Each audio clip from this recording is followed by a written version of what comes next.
Hi, we're Britt and Mike, and this is Leah. We're converting our 2021 Ford Transit van into a home on wheels. In this week's video, we're putting some of the finishing touches on our freshwater plumbing system and adding some trim to the back of the garage. What's up everyone? Welcome back to the channel. It is a new week. It's actually Thursday. We went to Lollapalooza last week. We didn't get home until, I guess, Monday afternoon. We took Tuesday off to recover, and I did work yesterday. As you can see behind me here, there's some new stuff if you have been following along. But I didn't record anything yesterday. I just felt like getting to work and getting as much done as I can since we lost a lot of time basically with Lollapalooza. Today I am continuing to work along the same tracks here. I've got the water tank strapped in now, so that thing ain't going anywhere, as well as the water heater back here. And then I've started running the drain line for the relief valve on the top of the water heater. I haven't finished that yet because I need to drill a hole in the bottom of the van so that can go out of the van. If for whatever reason a hot water tank needs to relieve pressure, if it's too hot, whatever, we want to be able to accommodate that without spraying water all over our garage. A commenter had a great comment for us about adding a drain pan. I was already kind of considering that, but kind of nudged me in that direction anyways. So I am gonna make a custom drain pan for the water heater just in case something happens and it rusts out and we get any kind of water leakage that way. We want it to go out of the van and not all over our garage. That's the stuff I've been working on and will continue to work on. It'll be a whole lot of me tying up loose ends and trying to wrap some things up here. All right, so here's the straps on the water tank that I was just telling you about. The way that I secured this was I ran a 2x3 from pillar to pillar back here under the bed. That's attached to both pillars, and it's also attached directly to the wall to one of my studs. And then I actually ran the straps behind that before I screwed it into the wall. And these straps are each rated up to 300 pounds. I think the max capacity of the water tank would be somewhere around 400 pounds. That should be sufficient to hold it in place, keep it from sliding around, anything like that. I'm also considering adding like a piece of aluminum down here, angled aluminum that goes across and screws directly into the floor just to keep it from sliding at all. If I do that, it'll be later though. Coming in here, I have one of the same style straps wrapped around the hot water heater, and it is super tight, super secure. And you can see there's plenty of room down here to add my drain pan. I should be getting some stuff in for that tomorrow, I believe. This 3/4 inch PEX coming out of the top here, that's the relief valve, excuse me. And that's gonna route down back behind the water tank and underneath the van, underneath the water heater here. So I decided to go with this style of straps for both the water heater and the water tank because they are ratcheting, and they were relatively inexpensive. So I was pretty happy with that. I think they were like less than $3 a piece. So happy with that so far. We'll see how it evolves. All right guys, it's been a little status update here. I've been working on the vent tube for the water tank here. I kind of gone back and forth on it. At first I was thinking I wanted to go out of the van just in case any water ends up going up this tube, and basically we're going up a hill or something like that, water goes up the tube. I don't want it to siphon out into the van. And then I kind of went and just played with the idea of not running it out of the van because the odds of that happening are probably pretty slim. And now I've gone full 180 and I am back to the original plan of running it out of the van. Okay, so you can see that the tube comes up here, goes over the top of this wire here, back up through this 2x4. I drilled 2 holes in it. So it goes through here, loops out, goes back through and back down this way. And the reason I did it this way instead of going around the 2x4, first of all, I wanted to take the tube up another couple inches just to limit the possibility of water going up the tube for any reason. But I didn't want to take it up around the 2x4 because if you do that, it actually ends up pinching the tube. You can see I've got these little clips up here and stuff where I was playing with that earlier. So to not pinch the tube and not cause issues with water pressure or anything like that when I'm trying to fill up my tank, I drilled 2 holes in it, brought it through, and it loops back down around, comes down right here in the front, through this little hole here. And what's great about this is I don't have to drill a hole in the bottom of the van, because that hole, there's a little cap on here, a little rubber plug that I took off, but that hole comes out right down here. And this is cool because you can actually take off this cover here and you can see up inside your van, like you can see insulation up in there and all that type of stuff where we insulated and everything. So yeah, this is a great solution to drain lines out of your van without drilling holes. Okay, so here's a slightly better angle, less close up.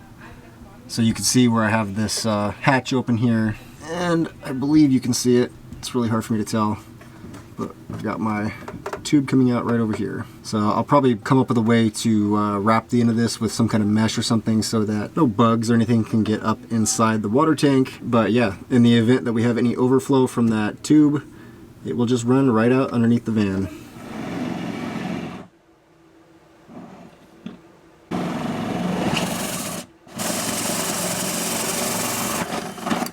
You would think after drilling several holes in the bottom of the van that that would get a little bit easier, but it doesn't. Oh, glad to be done with that one.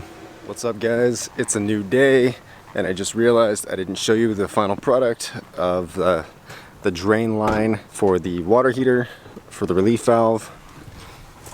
So here we are in the van, right down here. You can see the line comes down from the top, comes down through here, and then bam, right at the bottom of the van. And I actually drilled this hole a little bit bigger than I need to, and the reason for that is the drain pan for the water heater is also going to go down under the van as well.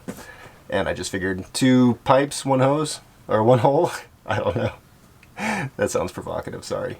So it is Saturday. I also planned on doing the drain pan today, but the delivery was delayed, so it's not going to be here until today or possibly tomorrow. And I say drain pan loosely. I'm actually going to use a 14-inch by 14-inch deep dish pizza pan, and I'm going to modify it to be a drain pan, since they don't make drain pans for like these little tiny water heaters, at least not that I've found. So that's my solution to that. But I gotta get the pan in, and once I get it in, I need to modify it and all that stuff before I can install it. So until then, I think today I want to work on trimming up the sides and the back of the bed here. And the main reason for that is I have outlets over here that need to be installed, and our water fill needs to be installed for the tank as well. So I can't do that until I have the ply on the back here to mount it to. So that is what I'm working on today, and hopefully we can get that knocked out pretty quickly.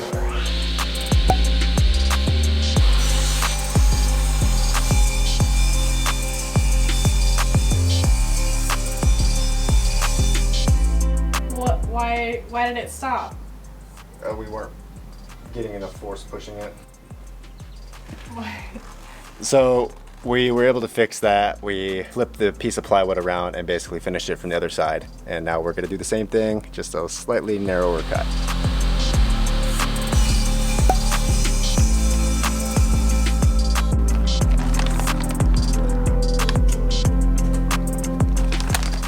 Did you know that normal is just a setting on the dryer?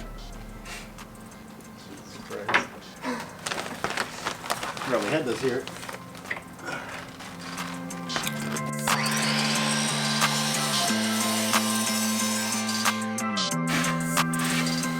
Good morning, everyone. Welcome back. It is Monday. I am just finishing up this back piece before I go ahead and install it in the garage. Really, it's mostly just for trim and for appearances, make everything look a little nicer, but it's also necessary because it is where we will be installing our rear-facing outlet.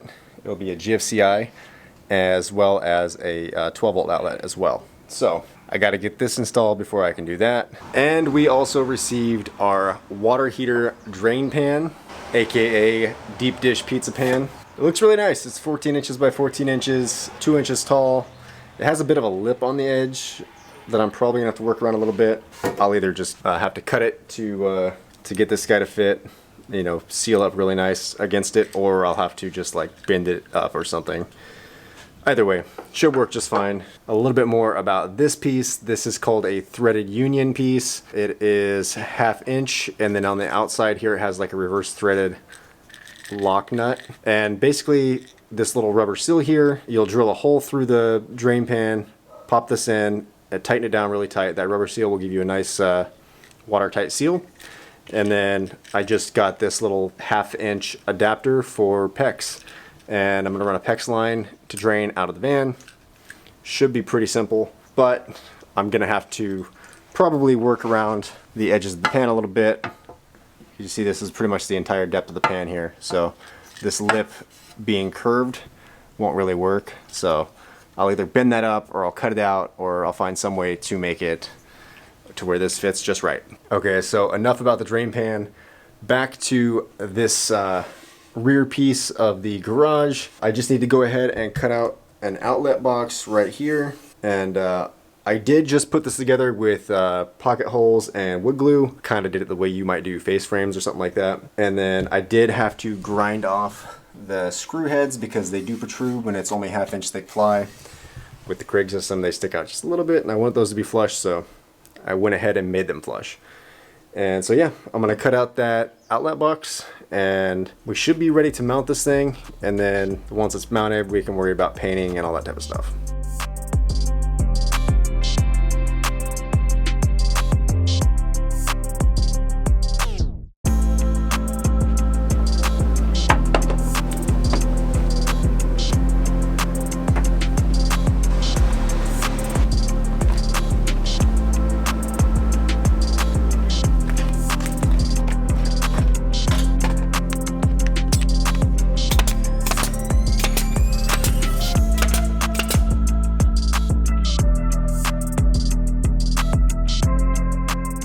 Alright guys, just a little status update. I got this piece installed. I went ahead and installed the outlet.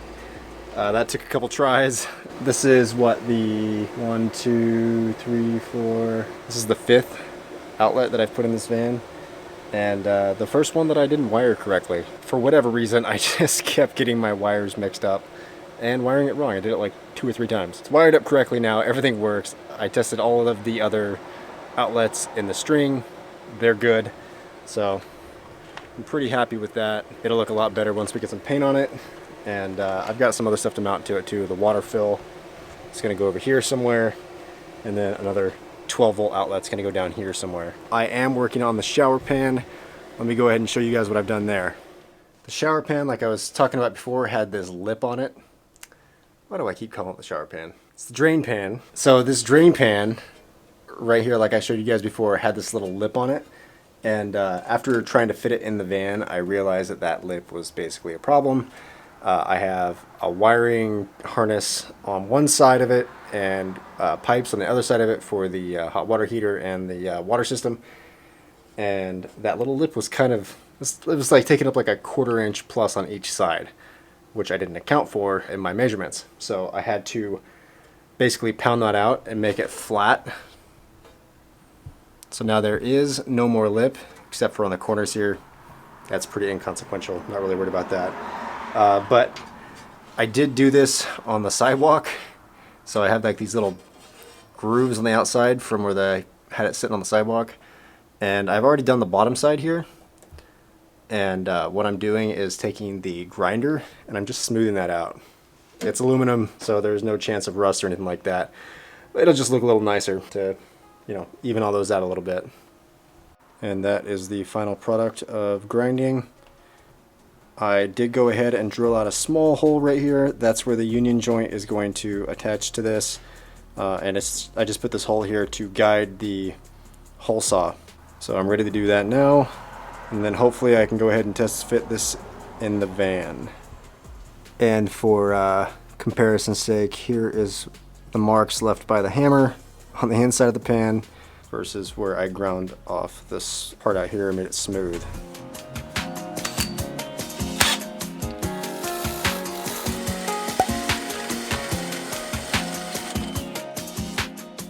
Alright guys, it is the next day. I went ahead and finished up the drain pan for the water heater yesterday, and then this morning I went ahead and connected it and got it installed. I think it looks really nice. Here's what it looks like. Nothing too fancy. I've got that little coupling piece that comes out, an adapter that takes it to PEX. PEX goes down out the same drain hole as the relief valve here on top. So all I got to do is seal that up on the bottom really nice and cover up those connections with a little bit of mesh, and we'll be completely done with this stuff for now. I am happy to move on from some of this water system stuff and begin tying up some other loose ends here. I have been working on the solar disconnect switch here.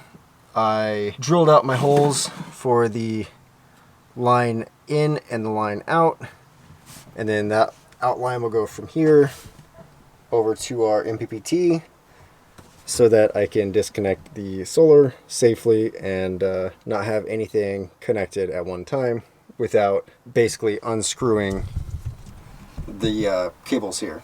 So that's what I've been doing when I have to disconnect the solar, and it's not ideal. So I advise having some sort of shut off here. So I've gone ahead and drilled out those holes to install this little breaker box. The only problem is I thought I had a little bit more cable down there than I do. It's probably like 6 inches too short. I actually ordered a 5-foot extension cable from Renogy because it's the same exact cable that I used for the rest of the solar run. But the little 5-foot extension cable, it just has some little clips on the ends. I'm just going to cut that off, cut it into 2.5 foot lengths, and that should be more than enough to go from this hole to here. And then the ones that I have in here will literally just go out this hole here and connect to the breaker here, and then that other length will go through. Yeah, that's where I'm at with that. I did want to point out how incredibly wonderful it is to have an outlet back here now. When I drilled out these holes, obviously there was a bunch of sawdust in here. It was a huge mess, but I just flip on the inverter, plug in the shop vac here, and it takes me like 30 seconds to clean everything up. I don't have to run extension cords or do anything else. It's incredible. Okay, so I went ahead and installed the box and just put the breaker into place just so you can kind of see what it looks like. Pretty simple. Breaker slipped off right now. The cables will come in here, go through the breaker, go out here, connect to the MPPT. Pretty simple. And I know this box is a little big. I opted for a larger box than some of the smaller ones out there because I read some reviews that people could not get the wires into the breaker into the smaller boxes. A lot of people just threw the smaller boxes away rather than even bother to return them. So opted for a slightly larger one, give me a little more room to work with, and I think I shouldn't have any issues getting the wires through these glands into the breaker itself. What's up, guys? It is the next day. I had to call it an early day yesterday because I actually had an appointment. I did stop by Lowe's after my appointment, picked up the hole saw to do the fill valve for the water. So I've already gone ahead and tested that out to make sure that the size would be okay. It looks like it's gonna work pretty well. So here is the test hole that I did. So yeah, let's go ahead and cut a hole under the bed and go ahead and fit this thing in there.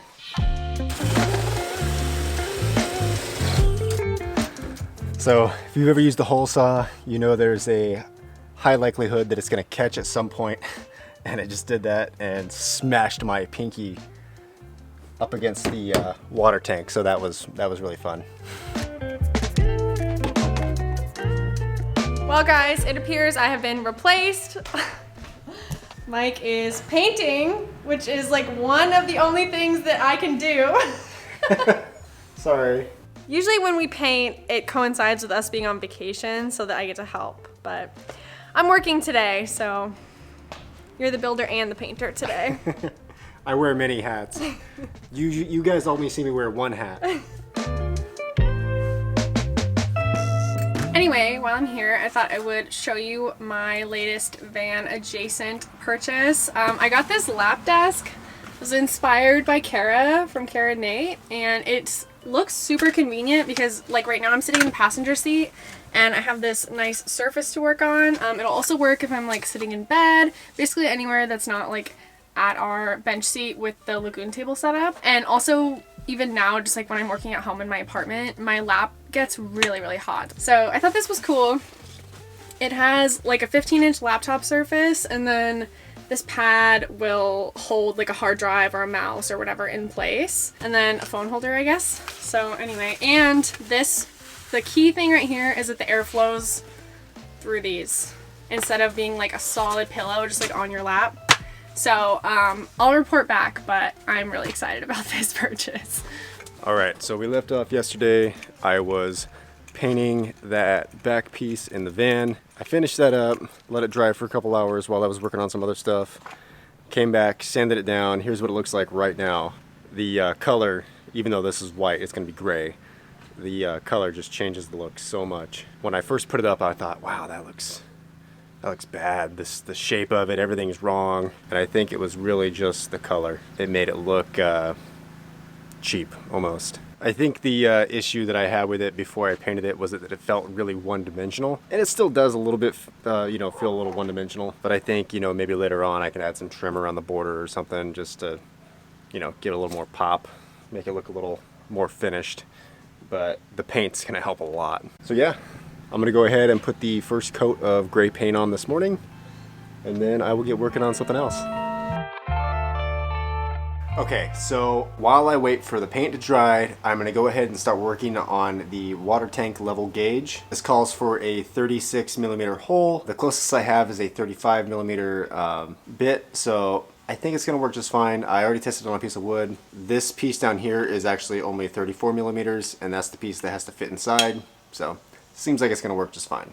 All right, so I've gone ahead and pulled the tank out. Now for the fun part, drilling out a hole right here in the center.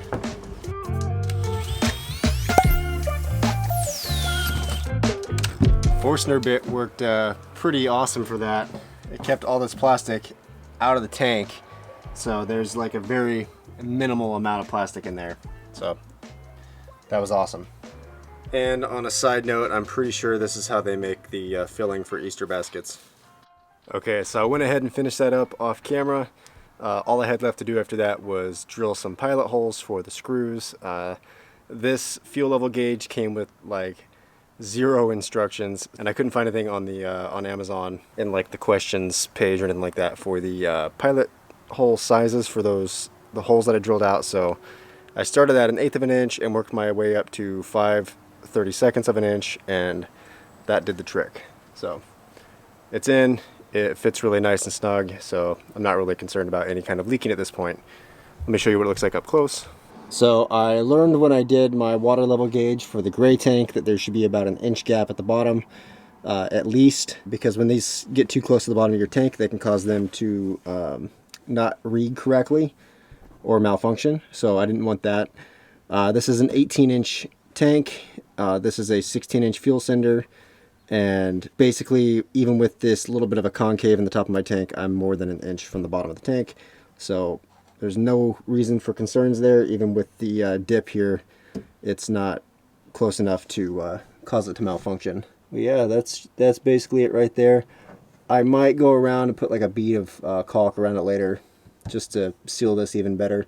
You don't want to over tighten these screws because I mean, you're just drilling into plastic. So if you over tighten them, you'll strip it out, and then you won't get a very good seal.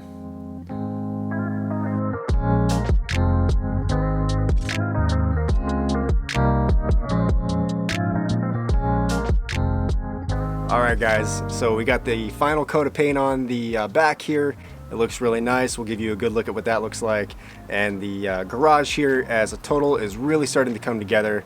So we're pretty proud of that. We're ready to move on into the interior part of the van and really start taking care of some of the stuff inside in the living area that'll really start to make a difference in the final product. Thank you so much for watching. Stay tuned for next week. We're hopefully going to get more done on the inside, and we'll see you then. Bye guys. Bye.